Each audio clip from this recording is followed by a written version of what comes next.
There's a relationship between having a train set here at Royal Botanical Gardens and Royal Botanical Gardens itself. And the really interesting connection has to do with the history of our landscape. Hamilton and Toronto are connected by railroads, as well as other places.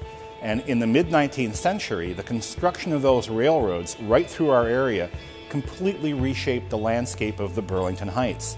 And that's where RBG's famous rock garden is located. Railways are also very well known ecologically as connections for plants. If you look along the tracks that are left by railroads, very often those are spaces where plants spread because they're relatively undisturbed. Unless they're being actively managed and mown, they often are dispersal routes for other organisms. So last year was the first official year of holiday traditions, and the main focus of that was the train set that was installed in the McWeston Theatre. With that, we've now added this new train here to keep the event evolving. What's great about these train sets and what makes them, I think, really popular is the fact that they're all made out of botanical materials. So it was created by a man named Paul Bessie, who started this company back in 1991 called Applied Imagination. And it focuses on three things, which were his loves of life and his passion, which was gardening, model trains, and architecture. And with that, he's created these fabulous train displays that include all those three things. My favorite part of the track? Of the train itself, I actually like the upper tiers, mainly because I know I do the planting for that. Because it's always good to look up and then you see the trains and you're just like, wow, that's pretty cool. And then you have the landscape going in the back. So to me, that's my favorite part of the track. It was the trickiest part of the track because not many people can go up there and really set that. I'm actually amazed at how well it actually went together. Like the team that we had, I mean, in the short amount of time, I'm thoroughly impressed. We're all impressed, and the teamwork was there.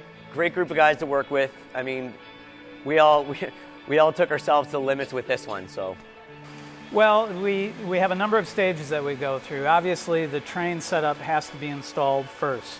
We have a lot of track. We have bridges. We have the cedar planks that imitate mountains. We have a plastic underlayment so that water doesn't get on the carpeting. All that has to be in place first. The next step is the incorporation of the large plant material, which takes up a lot of space, sets the background up for us nicely. Then we bring the mulch in, and at first, in certain areas, construct a false bottom so that we don't have truckloads and truckloads of mulch. We put the mulch in place, and then we bring in all the smaller material that really creates the illusion that this train is moving through a landscape.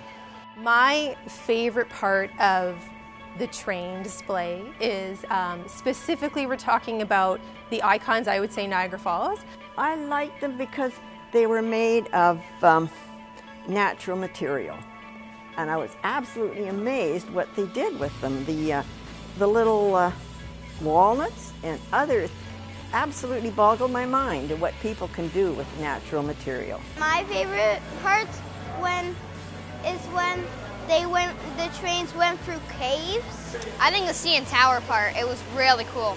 This attracts everybody young and old. So we do find a lot of young families coming in, but we also see a lot of grandparents coming with their grandchildren. And what's great about these displays is that they're low to the ground, so kids can see them and see them up close, but they're also over your head. So you're walking under these spectacular bridges, and there's trains all around, so there's so much for the kids to look at. At the same time, though, you don't have to be a train fanatic or an expert to love these displays. I'm not a train expert or a fanatic by any means, but to look at the attention to detail is just incredible. What's great about being a member during holiday traditions and most of the events that go on the Royal Botanical Gardens, it's all included within your membership. So if a member were to come to this event, everything is open for them. And the interesting thing about botanical gardens in general, especially when the gardens are in season, is that it changes all the time. Different things will be coming into bloom, things will be going out of bloom. The focus and the emphasis in the garden areas will shift over the course of the season. And we always like to try and tell people that really you should come every 2 weeks if you want to get the full experience of the garden. Being a member allows you to do that. We've made this a tradition to come back at Christmas time especially to see the trains. And they've done a wonderful job. They've certainly expanded it from last year considerably. And yes, We usually come here quite frequently. I think the greatest thing is just watching the families react to it for the first time. Them coming around the corner and seeing this spectacular train set, and just watching the reactions, and the kids who will stand there and stare at one icon the entire half hour, where their parents are trying to drag them to go see Santa or go see the reindeer, or they're just so amazed. And it's awesome to see that a train model would bring people together and let them enjoy it. Family and community is critical to what we do. Every aspect of our operations is put together with families and the overall community, especially of Hamilton and Burlington, in mind. There are things to do here for every age group, from very young toddlers all the way up to senior citizens. And events like the holiday train display really bring that to the fore. You will come and see little tiny kids just delighted by these trains, but you'll see the same expressions of delight on people far older than you and I.